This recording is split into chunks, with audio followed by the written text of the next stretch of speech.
Order of operations tells us that exponents come before division and subtraction. So to solve 2 to the 4th, we need to do 2 times 2 times 2 times 2, which is going to give us 16. From there, we can focus on our division problem. 16 divided by 16 leaves us 1, which leaves our last step to be 1 minus 5, which gives us a final result then of -4.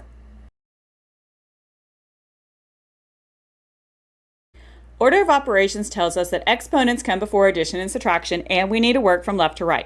So we're going to start with 7 squared. 7 squared is going to be 7 times 7, which is 49, and then the rest of the problem comes along. So up next, we're going to focus on our 6 squared. 6 squared is 6 times 6, which is worth 36, which means we can now work our addition and subtraction left to right. So first up, 49 minus 36 is going to leave us with 13, and we can finish off that problem by doing 13 plus 1 to give us our final answer of 14.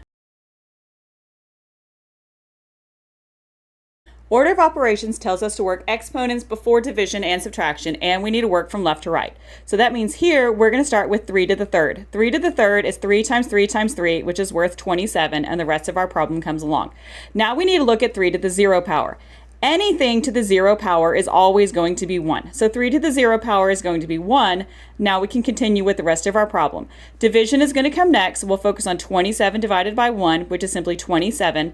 And now we can work our subtraction left to right. So 30 minus 27 is going to leave us with 3. And then 3 minus 3 gives us our final value of 0.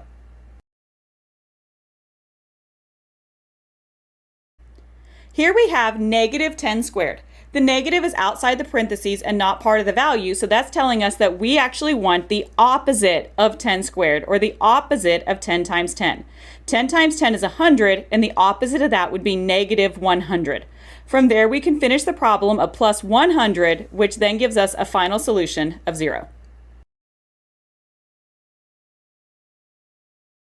Order of operations tells us that exponents come before subtraction, and when there's more than one, we need to work left to right. So we're going to start with 6 squared. 6 squared means we need to do 6 times 6 to give us 36, and the rest of the problem comes along. Now we can look at 6 to the 0 power.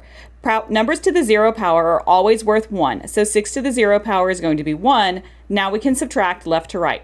36 minus 36 gives me 0, and I can finish that off with 0 minus 1 to give me a final value of -1.